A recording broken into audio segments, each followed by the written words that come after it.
Cassette tapes I've heard of, but I don't have any experience with them. Oh, before your time. Yeah, just a touch. All right. Well, now I'm officially sad. Yeah, Cause for the simpler times. CDs came out when I was in high school. I think I got my first CD when I was like maybe a sophomore in high school. Yeah, Jeez. yeah, that's pretty much all I knew. Not gonna Now, lie. 8 tracks. I did not have an 8 track. My Yeah. family did not have 8 tracks, Okay. There you go. There you go. but they were in cars and boats. All right, I think I've got us going here. I'm just getting there. Oh, and we're live. All right. Well, Boom. you guys got to hear a fun little talk about technology as I was doing battle with technology. We got it straight here. I'm joined by one Ben Rasa. You know him better as Jazz Raz, the man of the many facial hair looks. What I can I say? swear, every time I tune into one of your show, you've got a beard, you've got a goatee, you've got glasses, and you're clean shaven. I have to change it up. Keep everybody guessing. You know how it is. It's like you are in witness protection, except we all call you Jazz Raz. So That's true. That's my alias these times. But no, I'm happy to sub in. It's Thanksgiving in Canada, so oh, is Nolan. that what it was? Yeah, Columbus so Day.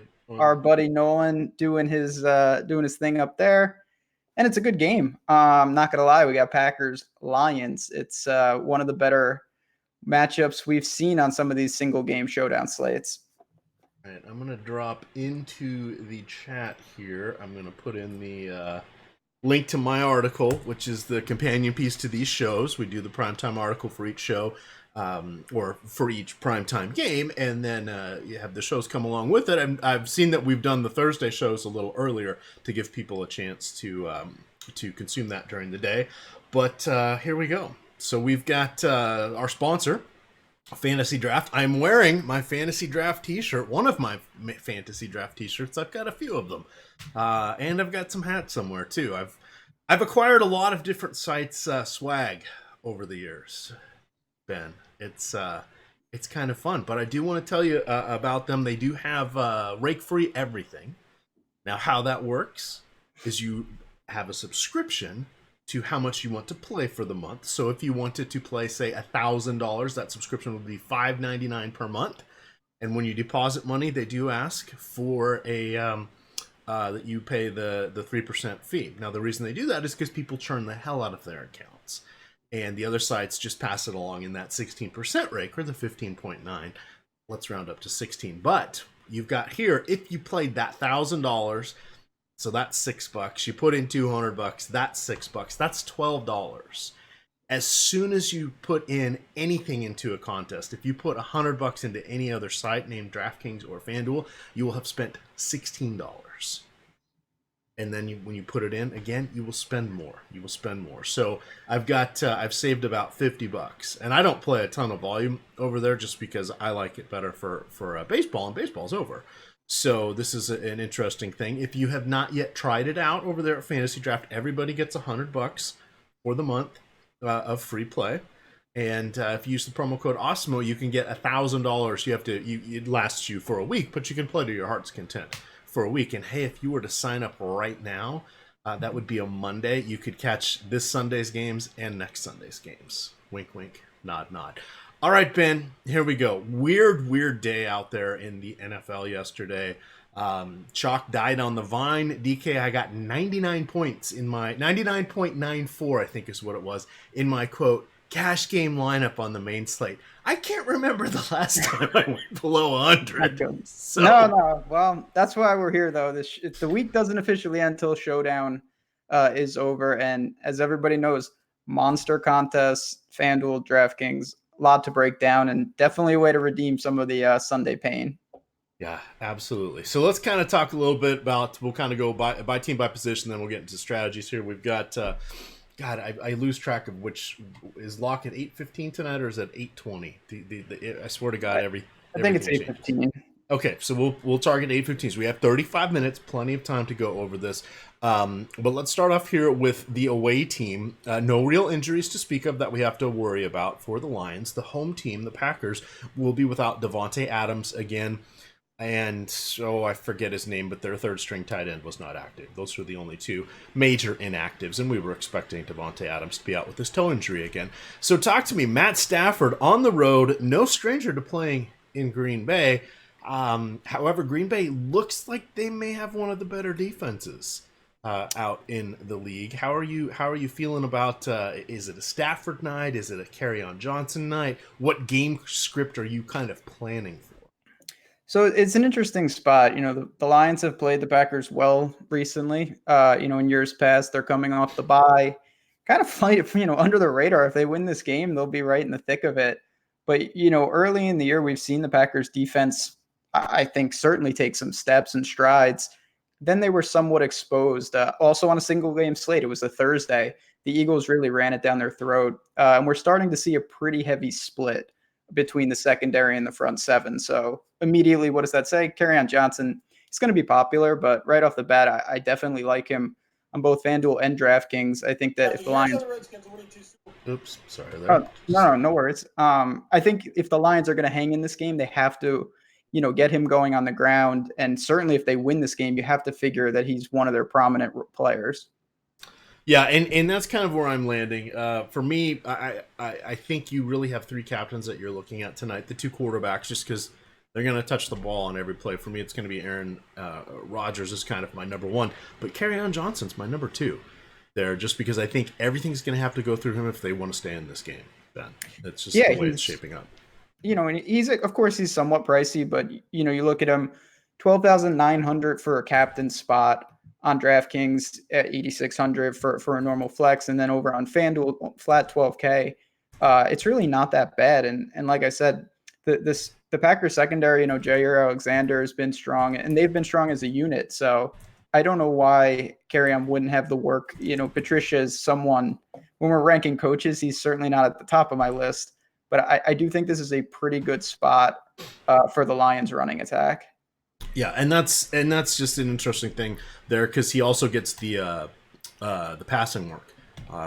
Kind of a 3-down back. I don't really want to give him full 3-down back status, but he's about as close as we get to it these days. If we look at their wide receivers, Kenny Golladay, talented, very nice. Shout out to JJ, late round quarterback, who coined the term Babytron when talking about Golladay. And then you have Marvin Jones. Marvin Jones likes to perform big against the Packers on primetime slates. Like 300 yards is in play tonight. I'm slightly exaggerating. 150 and 2. He's done it before. I mean, you look at the Lions. Obviously, I've already talked about Kerryon. Right off the bat, though, it gets pretty dicey. They have weapons. We know Golladay. We know Marvin Jones.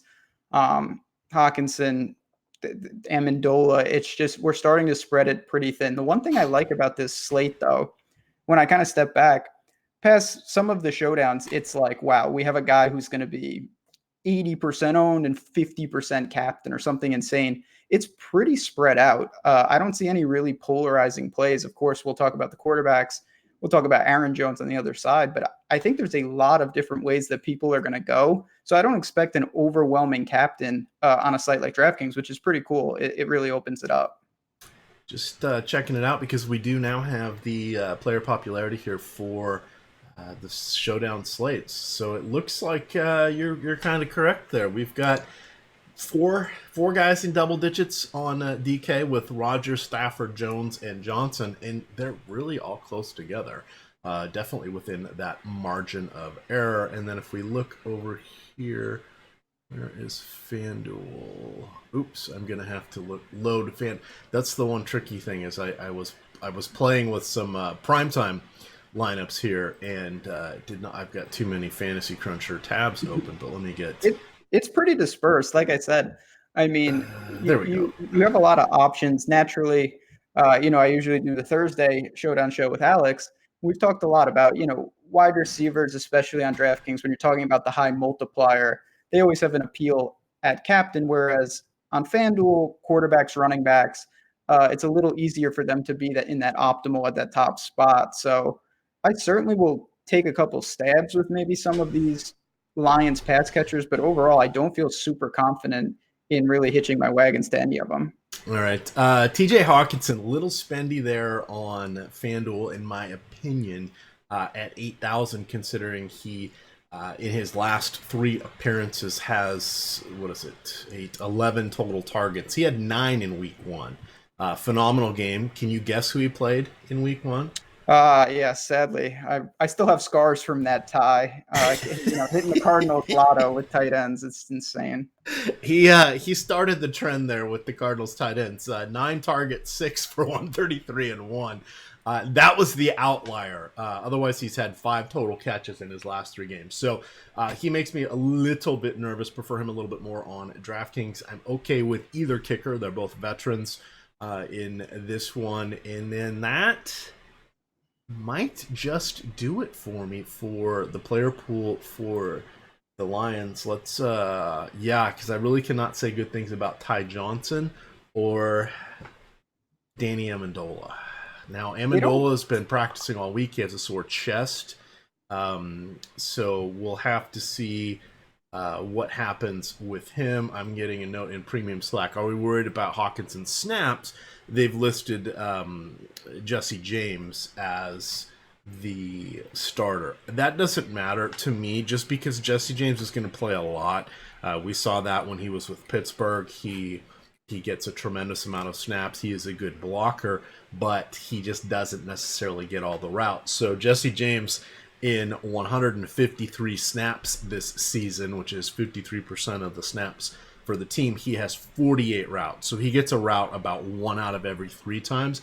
Hawkinson, when he's in, he's got 196 snaps, 90 routes run, so about half the time. So it's definitely much better for Hawkinson, and he's actually 3rd on the team in routes. Marvin and Jones and Kenny Golladay each have 147, and of course they're on the field 90% of the time, but Hawkinson has 90. So I'm not as worried. He was a little banged up. Was it a concussion that he That's the thing, though.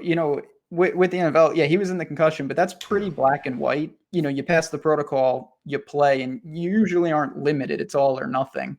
So I'm with you. I'm not too worried about it. It's just, again, it's a tough matchup with the Green Bay secondary. We're all about narratives on Showdown, obviously. You have to assume if you're playing guys like that, you need to build thinking that Green Bay gets out ahead. And it really forces Stafford to have to drop back a ton, because if the Lions can really lean on carry on the ground, I expect this game to go under the total and make it a pretty narrow path for any of the Lions pass catchers. All right, so I put this in my article to see if anybody would mention it. Nobody did, and it was actually a truthful thing. I said under Jesse James. On a fun note, Cher is actually a distant cousin of mine. Not even joking, Ben. My grandfather and her grandfather were cousins. Look at so you. There you go. Armenians, baby. Armenians got to stick together. But she's even said she can't stand the song Jesse James, and it's one of her bigger hits. Sad. So there you go. No narrative there. I just thought it was kind of funny to say. And yes, I have seen her perform live. She's quite talented. I think that's going to do it. Lions defense, special teams on DraftKings. Yeah, I mean, Aaron Rodgers he's always a tough one, because he rarely turns it over, certainly via interceptions. He can get fumbled there, but at the same time, he does hold the ball a lot. So if you get pressure on him, you can rack up some cheap sacks. There's no doubt about it. He doesn't strike me. Certainly not, when I talk about like Jameis Winston, who's throwing picks all over the place, you're elevated for that golden chance to get a touchdown. I don't see anything like that. So there's nothing more outside of maybe needing a person at that salary, but I would lean to the kickers before I lean to the Lions defense. All right. I'm going to run a few crunches here. I have my main team set, and I've got my rules built here, so I will be doing this while we are on air. But a couple of the rules I set today, nothing crazy. I'm not expecting to get a ton of Matt Stafford. I would prefer to go with Kerryon Johnson. Now, I made one lineup over on FanDuel, and then I'm doing multiple here on DK. Aaron Rodgers and Kerryon Johnson would be the two captains I would like the most here. The script where you need it to be Matt Stafford is he has to throw a ton. He doesn't run. He needs 300 yards. Tough ask. 300 yards, 3 touchdowns, 250 yards, 4 touchdowns.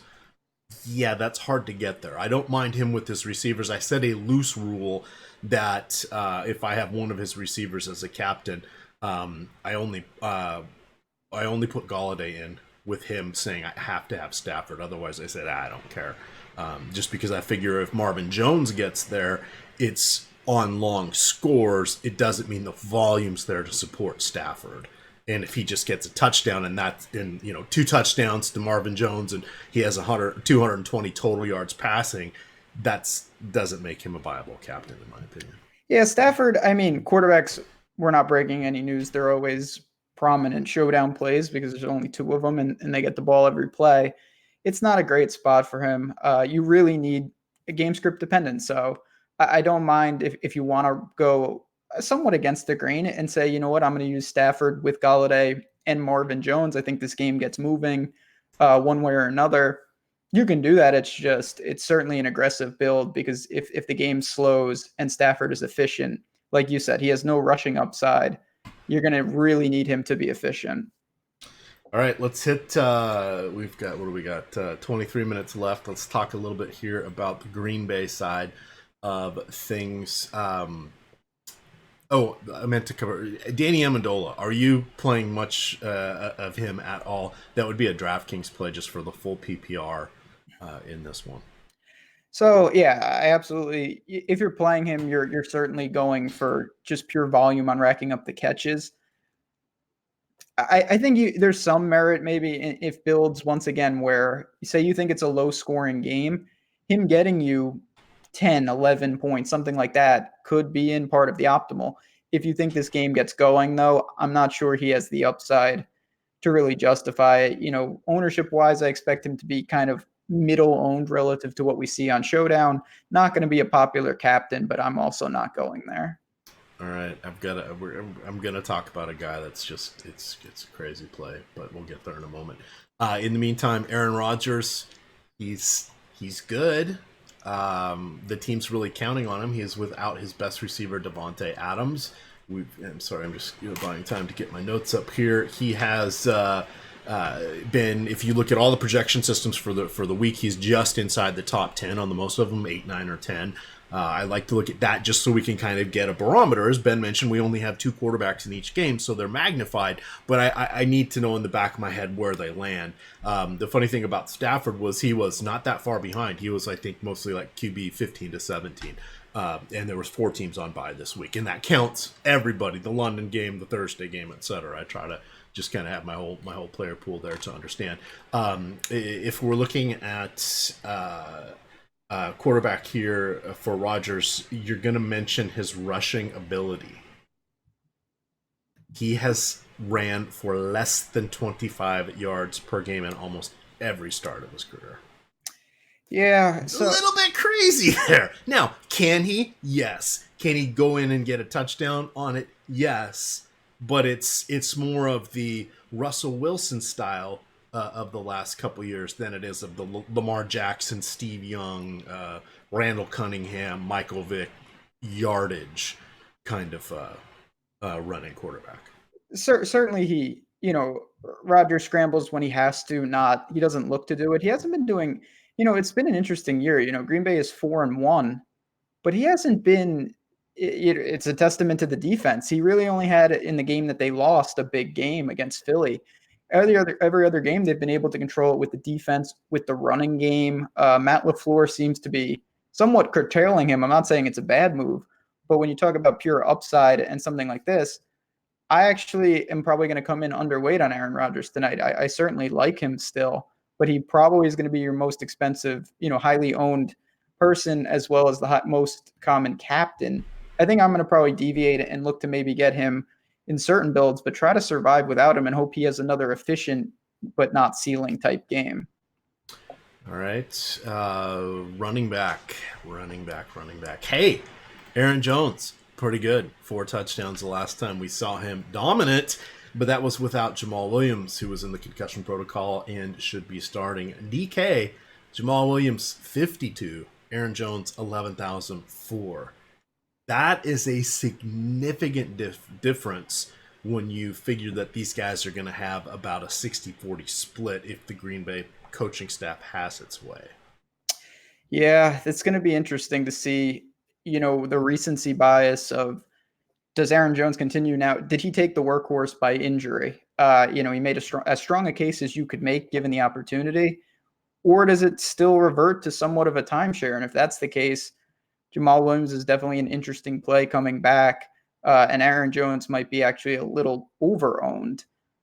This game, again, I think it is somewhat controlled on the ground. Someone did ask about the weather. I don't think it's that big a deal. It's going to be a little cold, minor winds, maybe some slight rain, but all in all, I'm playing it pretty straight up.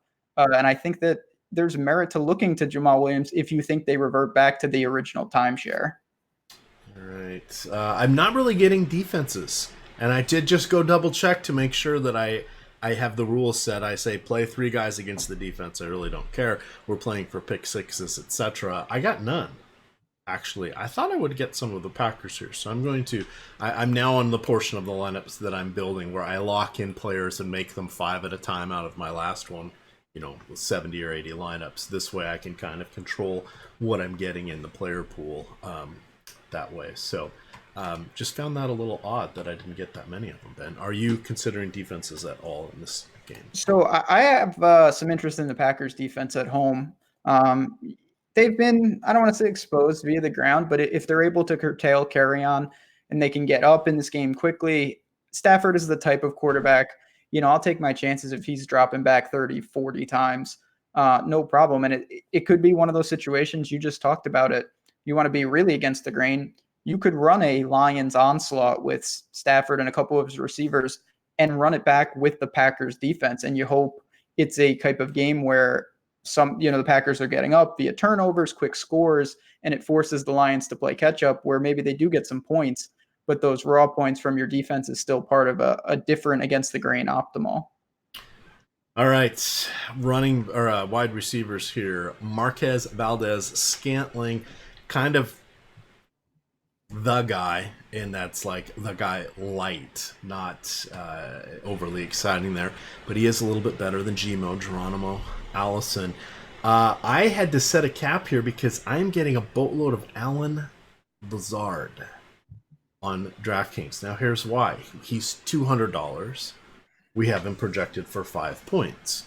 That gives you a ratio where you can get all sorts of other goodness in there. Now, that seems a bit aggressive, so I'm going over here to my notes because I want to see what has Lazard done.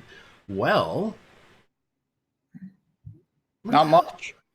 No, not much at all. So I am scared to roll with him, and that makes me really, really nervous. Now, the one guy that I do think is kind of interesting is Jake Kumar, but he's a guy at best. That is not exciting. Now, here's my Kumar note. Week 1, 1 snap. Week 2, 6 snaps. Weeks 3 and 4, no offensive snaps. Last week, 50, Ben. 5-0. He's on the field. That's something a lot of players can't always say. What is he going to do while he's on the field? I don't know. 2 targets in the last one. Yeah, I mean, but you just talked about it. Step one, I know it seems pretty obvious. You got to be on the field. That's step one. And with Devontae Adams out, it's going to open it up. Alan Lazard, I'm not sure I'm going that aggressive. I remember him from college. That's about it. But I think for me, the first question I've seen chat talked about this is, what do you think MVS can do against Slay? Will he be shadowed? Will he draw a lot of him? I would think yes, but at the same time, I don't think it's a complete shutdown situation. I still have some interest there. And then you have Allison who has to step up. And then, it seems like the third, you talk about the running backs certainly can catch some passes. And then you have Jimmy Graham. So I'm not sure how much work will be for that third wide receiver. even though a guy like Kumarov certainly is getting the snaps now that Adams is out. All right, and I wanted to double check this as well. So Alan Lazard is I have my top 10, which I put the 10 best plays. Sometimes it's hard to come up with 10. Then I have secondary plays. This week there were only 3 or 4 secondary plays, and then the lottery ticket section, very large this week because there's just a bunch of also rans. And I always designate my last guy with the don't play him, actually go buy a lottery ticket, kind of as a joke. It's Alan Lazard. It was also Mr. Pringle the other day. Guy. So I'm just saying weird stuff can happen. For me, Lazard at 200 makes it so you can get good guys at every other position. I mean, basically, that build ends up being Golladay, Johnson, Rodgers, and then your choice of the next best receiver on either team that you would like to go with. So that makes that appealing, but it's scary. It's scary. It's a slate where I didn't have a ton of. So I think first thing it speaks to, I don't have a ton of Aaron Rodgers captain, and if you don't do that right off the bat, you're getting some salary back. And it opened it up a bit where I wasn't forced to go that far down. You know, we've got the kickers. I had some interest in Packers defense. There's a couple guys, you know, you mentioned Lazard, and there's some other guys, you know, in the cheap range. But all in all, I think you're better off maybe trying to stick in that next tier where we have the kickers, the Packers defense, Hawkinson, Jamal Williams. These are guys we know are going to have roles, and it's not out of the realm of possibilities they step up in a big way tonight. Yep, I would definitely agree with that one. All right. Oh, why does it not like? It's only going to give me 2 Jimmy Graham lineups. All right, whatever. I'm going to have to lock him in tonight. He's what? Expensive? No, I mean, he's just Jimmy Graham it's a really tough situation with him. You know, we've seen him disappear a couple games, and it looks like, wow. Entire seasons with the Seahawks. Also, fair point. And then, you know, that Eagles game was such an outlier in so many ways, not because I don't think it can be replicated, just because it was the first game where we saw the Packers really unable to stop a team, and they were forced to go back into Aaron Rodgers hero mode. And it dragged guys like Jimmy Graham 9 targets. He only has 10 targets outside of that game on the entire season. So, you know, he's still a red zone threat. You can look there, and maybe with Adams out, he gets even more of a boost. But all in all, it's not a guy I'm looking to at captain, maybe just part of some Green Bay stacks. All right. Yeah, I think that covers everybody from a position standpoint here. Let's talk. We talked a little bit about captains. I am going 2-1 Kerryon Johnson to Aaron Rodgers in my captains. However, it is 50-50 on cash in play because my quote main lineup does have Aaron Rodgers as the captain, where I'm playing it in some 3-mans and some head-to-heads and trying to be safer from that standpoint. People do make a lot of mistakes in those 3-man games, Ben. I've seen some weird captain choices every week. I am losing on the season with Showdown because, wait for it, it's hard to predict one game. Everything becomes incredibly magnified, and no, he does not work for us, but is it Colin Drewby? Put out a very, you know, he is like the guy when it comes to Showdown slates. He said, hey, look, here's my history of these for the last 2 years or 2.5 years. If you take out my 3 big weeks, I am not a winning player. Yeah, it's like, wait a second. Crazy. And he's had some 6-figure weekends at this too. So I just want to point out there that I've said this on almost every show that I've been on. This is entertainment dollars. This is money you do not expect to get back. And you have to treat it like there's 50 whatever of these slates because the variance is just so high. You know, we've seen weird stuff. We've seen players get hurt last night. Who knew that it was going to be Snell and Hunter Henry was going to come in and catch touchdowns? I whiffed on that one. I had 0 Hunter Henry at all. And that proved to be a turning point. We don't know what's going to happen. We can make our best educated guesses, but we can still end up with the egg on our face. Oh yeah, I mean Showdown. There's a lot of merit to trying to attack it. Know your game type, but it's just extremely high variance, and we're talking about you're trying. It's a fine line. You want to be as unique as possible because there's a huge someone soloed it last night. Splitting with thousands of people does not help, but you have to be reasonable too. So you can be creative. Everybody knows. Don't be afraid to leave a ton of money on the table. And I think don't be afraid to, if you have a path to a weird captain in a game like this in particular, I think you really can open it up. I looked actually to guys like MVS as a captain, and I'll tell you what, as a real off the wall play, I have the Packers in the captain slot on a couple teams. In a game where they really stifle the Lions, they force some turnovers, kickers, running backs, shorten the game. I think you get away with that. Obviously, it's a very off the wall strategy, but in this, that's what we're trying to do, as you talked about. It's about one game. A lot of different outcomes can come to fruition. All right, now I'm also playing the Monday Thursday slate here, so I'm playing a fair amount of games in that teams in that Thursday slate as opposed to tonight's game because I just don't feel good about tonight's game. When you look at what's the other one? It's Denver and Kansas City. Yeah, I mean, this game, just to talk about it from a Vegas perspective for a second, the Lions seem to be taking the money. Green Bay's a 3.5 point favorite, but that spread has fallen over under a pretty healthy 47-ish, give or take a half a point. So points should be, both teams have a pretty healthy implied total. But I think this game has a pretty large range of outcomes just because in most showdown slates, we have at least a guy where it's like, okay, like, take the Jets and the Patriots or something like that, where, the Redskins and the Patriots D was so polarizing. Everybody thought they were going to dominate. Now they happen to dominate. In this game, I think there's more questions than answers. Aaron Jones and Jamal Williams, what's that timeshare?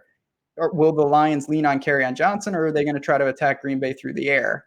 What happens with Devontae Adams being out? Who steps up? Is it Kumarov? Is it Jimmy Graham and Allison helping out MVS? I think all of those things make for a pretty distributed slate, which is going to see captain ownership flatten tonight. And it's interesting. I actually like the builds when you can kind of try to exploit that. So what is your strategy for a lot of the people that haven't seen you on the Monday night show? You do a lot of hand building still, correct? Yeah, I hand build. And what I really try to do is, like anything, I try to build in clusters. I take my captains that I think have fit specific games. So Kerryon in a game where the Lions are prevalent to really run and maybe get up and win the game.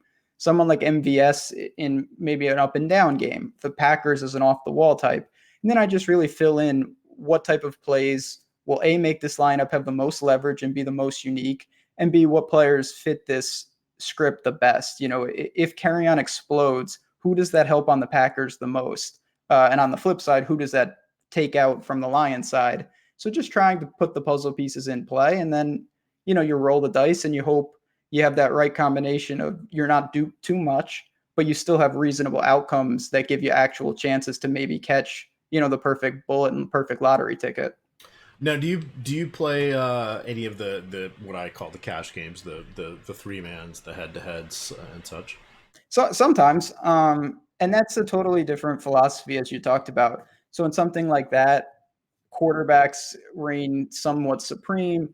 Kickers, because they have a decent floor built in.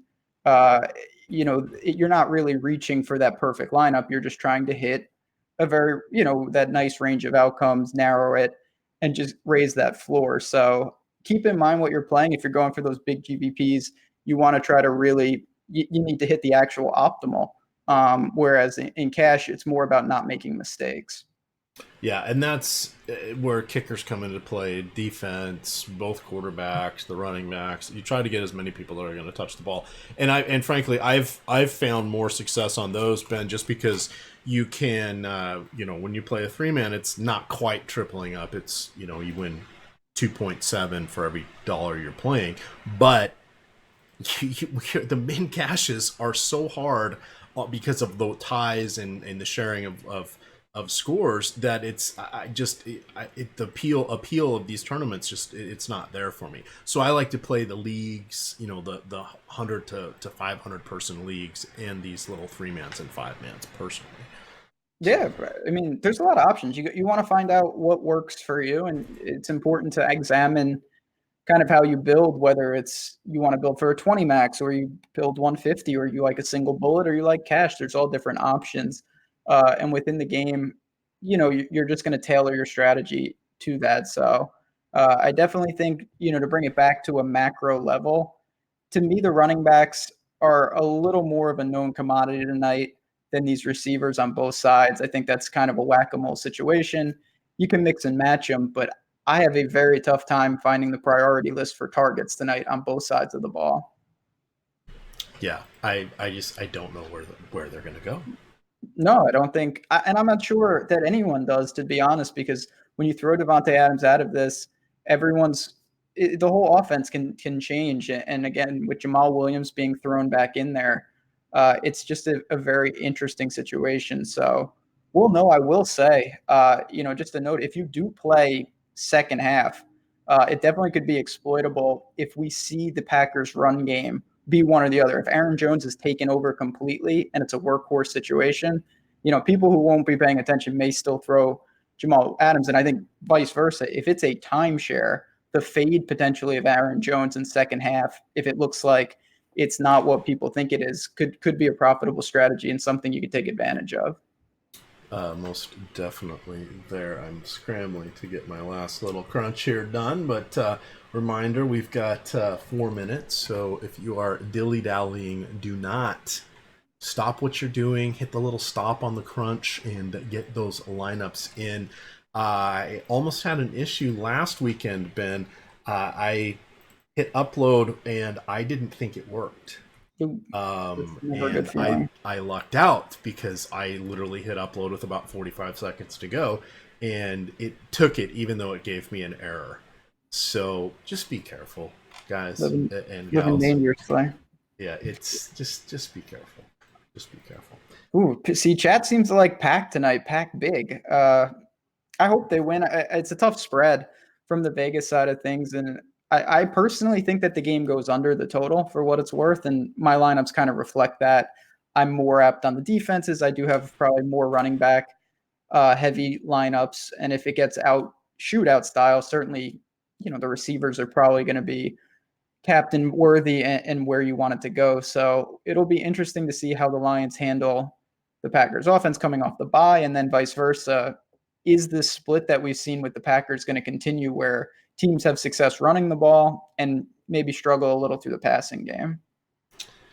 All right, here we go. The moment of truth. I'm going for the upload. Anything else coming in from our little pals out there in chat? No, I mean, I think people, I will say, chat, I love you hanging out with us. A lot of good ideas in there. And I, it's like everyone is saying, there's a lot of different ways to go. You just want to make sure that you're not making silly mistakes. So just think about it logically. I know a lot of people, you've heard this, and just to reinforce, if you're loading up on, say, skill position players around one of the quarterbacks, you're going to need the quarterback. It's almost impossible for them to get there without the quarterback. And so just make sure you're not already, there are dead lineups before any plays take place just because people build with inverse correlations. It's showdown and wacky things can happen, but that's up to a point. So just try to really visualize, okay, what are these guys? How does this work? It's 6 players, but they're working as one team. And you really want to try to embrace that when you build. Yeah, and it's funny though, but it's absolutely true. We need the correlation, but then we've seen like this week. I watched or I listened to Lafayette and Manny's show while I was at work, and they were breaking down the people that were winning some of the bigger tournaments, and they didn't stack. No, and really? you're gonna see crazy outliers. All you can do is give yourself the best chance. That doesn't mean it's going to happen, but by doing things that aren't optimal and aren't plus EV, you're making it that much harder. I mean, anything can technically work, but why make it that much harder on yourself? Build to your strengths and build to what makes logical sense. All right. Well, if it ends up being Mr. Lazard, then Yeah, I maybe. will I will have to recommend that everybody play my lottery ticket designee my Mr. Irrelevant in every article going forward, because that'll be 2 out of 3 after Pringle kind of got lucky there. But I don't know. We see the weird stuff, and that's just how it plays out. Reminder: we have got all sorts of goodness here at Osimo. And of course at Fantasy Draft. I am just checking out here to see what they've got going on. If they've dropped next week's tournament. Drum roll, please. It is not posted yet. Oh, there it is. 300,000 Hooters main event. $25, and it will be paying $50,000 to first place. Week 4, this was won by Adam Ship My Money Share for $100,000. They also have the Wishbone $4 contest. That's a little bit more my speed. You can do quite a few entries in that for each of the $25 entries you were to put in the Hooters main event on Sunday. But the best part, all of them are rake free. So a reminder, if you use that promo code OSMO, you will get 7 days to play through $1,000 at no cost to you, or you buy a little subscription here. And I'm going to log in here and look at oops, gotta say I'm not a robot. So my subscription, when I get over here to my account here, is I have 1 day left on it. It renews every October or every 16th of the month for $5.99, and it allows me to play $1,000 for the next month. So that's just $6. Now, if I were to play $1,000 on the other sites, they would take $160 from me in rake. So that would be a savings of $154. That is a lot of money, Ben. That is a lot of money. For sure. For sure.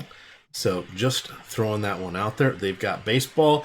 Basketball is coming up here. We, of course, have preseason content that's behind the paywall with One Fast Eddie Fear. And we're gearing up. We're looking at what we're doing for the NBA, which starts in a few days here. Tomorrow will be 1 week away from actual NBA games, Ben. The thing that always kills me is they have these gigantic contests the first night, and it's a 2-game slate. Yeah, not good. But and then the next night they're not as big. It's like, what? It just doesn't make sense. No, sad. It doesn't make sense. But hey, you know what? There we are. All right. But with that, we are going to get on out of there. So, again, shout out to Fantasy Draft for bringing this show to you. Definitely check them out. We have the DFS strategy show for NFL every day this week, as well as Saturday. That's going to be at 11 o'clock. It will also be turned into podcast. Ben, are we still in the swing season for golf? We are, certainly. I'll have golf content tomorrow and Wednesday. I did Pat Mayo show today. Plenty of golf to go around. So busy time in the sports world, but also a really fun time. Excellent. Well, we've got all that goodness. I was talking to Josh Engelman today about what I was going to do, since I'm the designated free content provider here for the main sport. So we're playing around with some ideas of what I'm going to put up for basketball, because basketball is very, very unique. And so much is the news up until start. So I think we're going to do a series where we kind of talk about 5 good plays, because you can usually find 5 plays on a slate, and then there will be better plays as injury news comes out during shoot around and practices and media sessions and inline layup lines, all that fun stuff before the game. But we can still get a lot of stuff on there, and we'll probably do some fantasy draft. Some fantasy cruncher tips and tricks there, because I did some of those last year and they were quite popular. So it'll be fun. So definitely check that out. And then if you want to get behind the paywall, promo code live before lock, 50% off any 1 month package. It's key. All right, Ben, well, glad we got to do a show together. Let's see, based upon this timing, we will probably see each other again in week 11, I'm guessing. Yeah, set those calendars. We'll be back soon enough, though. And thanks, everyone, for stopping by. All right, have a good night, everyone.